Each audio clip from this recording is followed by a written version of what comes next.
Bukan kami tidak bisa menjawab, bukan kami setuju atau tidak setuju, tapi ini sudah di luar dari tema debat kita. Oke. Ya, kita kan sudah ada temanya. Tidak ada lagi menyinggung RT, tidak ada lagi menyinggung-nyinggung lain. Kita sudah diatur oleh KPU. Tema kita ini adalah masalah pendidikan. Ini di luar konteks yang sudah disampaikan KPU. Lepas daripada judul ya. Kemudian yang ini adalah momen debat kedua calon gubernur Kalimantan Utara yang diselenggarakan pada tanggal 21 Oktober 2024. Debat sempat diwarnai oleh aksi protes oleh pasangan calon nomor urut 2 Zainal Palewang dan pasangannya yang menganggap bahwa pertanyaan yang dilontarkan oleh pasangan calon nomor urut 3 Jansen TP tidak sesuai dengan tema debat. Dalam debat kedua calon gubernur Kalimantan Utara, KPU Kalimantan Utara menetapkan tema debat adalah pembangunan manusia. Dari pilihan tema debat yang ditetapkan KPU Kalimantan Utara memang sudah mengundang kontroversi, baik pilihan kata maupun ketaatan pada aturan yang telah ditetapkan oleh KPU sendiri.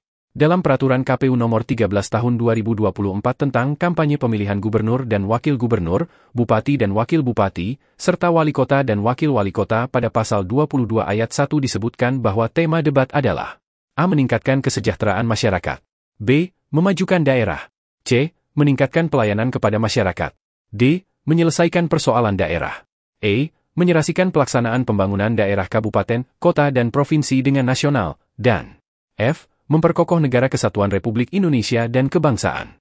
Tidak ada satupun tema pembangunan manusia sebagaimana yang ditetapkan oleh KPU Provinsi. Kalaupun tema debat yang dipilih keluar dari aturan yang ada, KPU Provinsi Kalimantan Utara seharusnya bisa memilih tema yang lebih spesifik yang tidak multitafsir. Pilihan kata pembangunan manusia bisa mempunyai batasan masalah yang sangat luas. Pembangunan infrastruktur, masalah kesehatan, pelayanan dan tata kelola pemerintahan, pendidikan, sosial kemasyarakatan, keagamaan, pertanian, dan lain-lain semuanya adalah kegiatan yang bertujuan membangun manusia. Maka tidak heran jika pembahasan dengan topik apapun dapat kemudian diartikan sebagai kegiatan membangun manusia, dan itulah kemudian yang menjadi dasar bagi pasangan calon nomor urut 3 mengangkat persoalan bantuan anggaran ke RT. Bagi pasangan calon nomor urut 3, Jansen TP dan pasangannya, bantuan dana ke RT yang bisa dipakai untuk pembangunan infrastruktur, peningkatan sumber daya manusia, peningkatan ekonomi kerakyatan dan operasional RT adalah juga bagian dari membangun manusia. Sebaliknya, pasangan calon nomor urut 2 terpaku pada satu pemahaman yang lebih sempit seolah-olah pembangunan manusia hanya menyangkut pada peningkatan sumber daya manusia yang kemudian mempersempit cakupannya hanya pada masalah pendidikan dan keagamaan. Ketidaktaatan KPU pada aturan yang ada dan lebih memilih untuk membuat tema sendiri sebuah pilihan tema dengan cakupan yang luas dan mengambang tidak hanya menjadi bahan pertengkaran bagi pasangan calon tetapi juga membuat debat tidak menarik karena masing-masing calon akan memilih subtema sendiri-sendiri. Dan inilah yang terjadi dalam debat kedua calon gubernur Kalimantan Utara. Kami persilahkan kepada pasangan calon nomor urut 3 bertanya kepada pasangan calon nomor urut 2. Waktu Anda 1 menit dimulai ketika Anda berbicara. Silahkan. Kalimantan Utara sebagai provinsi yang relatif muda. Nomor urut 3 bertanya kepada paslon nomor urut 2. Baik, terima kasih. Paslon nomor urut 3 bertanya kepada paslon nomor urut 2. Silakan, waktu Anda bertanya 1 menit ketika Anda berbicara. Silakan, paslon nomor 3. Saat ini, rakyat lebih tertarik pada program yang konkret, langsung kepada sasaran, daripada hanya janji saja. RT merupakan tempat bermukim di seluruh rakyat Kaltara. Pembangunan di RT menciptakan keadilan dan pemerataan bagi seluruh rakyat Kaltara. Jika ingin mewujudkan kesejahteraan rakyat, pembangunan harus dilakukan di tingkat RT, di mana rakyat bermukim. Dana 100 juta untuk RT merupakan wujud nyata dari pembangunan manusia. Dana 100 juta juga tidak menghilangkan program dinas untuk rakyat. Bapak dan tim sibuk mengatakan bahwa program ini tidak rasional, sementara program ini sudah terbukti berhasil dilaksanakan. Apakah Bapak tidak setuju masyarakat Kaltara di RT-RT mendapatkan 1 juta untuk membangun dirinya masing-masing? Pertanyaannya, apakah Bapak tidak setuju? Karena Bapak menyatakan tidak rasional, dana tidak cukup. Sementara program ini sudah pernah dilaksanakan. Nah, oleh sebab itu, apakah Bapak setuju masyarakat menerima sudah dana habis. RT? Terima kasih. Paslon nomor urut 2, kami persilakan menjawab. Waktu Anda 2 menit dimulai saat Anda menjawab. Silakan. Moderator. Ya. Bukan kami tidak bisa menjawab, bukan kami setuju atau tidak setuju, tapi ini sudah di luar dari tema debat kita. Oke. Ya, kita kan sudah ada temanya.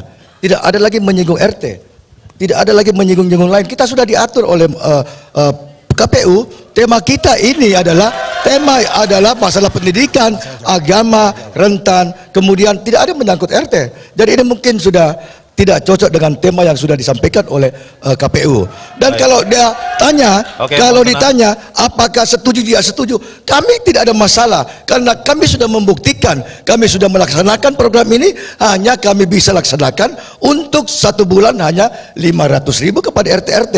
Secara logika dan artinya melihat anggaran yang ada saat ini. Tetapi kalau melihat anggaran nanti tahun depan itu ada peningkatan PAD, ya kita akan naikkan lagi insentif RT-RT. Bukan kami tidak setuju, tetapi kita harus melihat rasionalisasi anggaran yang ada dengan pembagian. Karena jumlah RT kita Kalimantan Utara ini adalah 3.500 lebih RT. Kalau kita kali 100 juta sudah 350 juta lebih.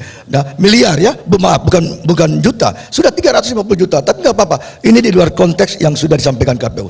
Oke, sebenarnya sudah bersyukur ya bisa menjawab juga ya, meskipun sudah lepas daripada judul ya. Kemudian yang logika saja, itu kita jangan berjanji. Kalau memungkinkan itu yang realistis saja. Kalau 100 itu memang sulit, karena banyak hal yang perlu kita laksanakan, lebih penting, lebih urgent, masalah kesehatan dan masalah ini. Kemudian untuk kita lihat, kalau memang APBD-nya tahun depan bisa naik, apa juga kita setuju untuk membantu RT. Tapi muluk-muluk sampai ke situ belum bisa jadi janji.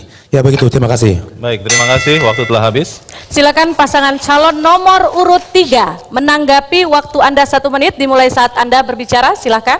Ya, walaupun paslon nomor 2 menjawab dengan cara mereka, tapi saya nyatakan di sini dana RT 100 juta untuk RT merupakan wujud nyata dari pembangunan manusia. Wujud kesejahteraan rakyat. Mohon tenang. Jadi dana ini bukan dananya, tetapi bagaimana pengelolaan dana itu untuk mensejahterakan rakyat, untuk membangun kesehatan, pendidikan, sosial, budaya, keagamaan, dan produk rentan. Jadi di situ. Nah, jadi kalau kita peduli pada rakyat, harusnya kita tidak persoalkan dananya berapa, mau besarnya berapa. Dana APBD itu anggaran pendapatan dan belanja daerah. Daerah itu apa? Daerah itu kesatuan wilayah, kesatuan pemerintah yang membawahi daripada masyarakat yang kita ingin bangun. Jadi saya kira begitu Pak Jainal dan Pak Engkong. Jadi saya kira persoalan RT merupakan kebutuhan rakyat Kalimantan Utara. Baik.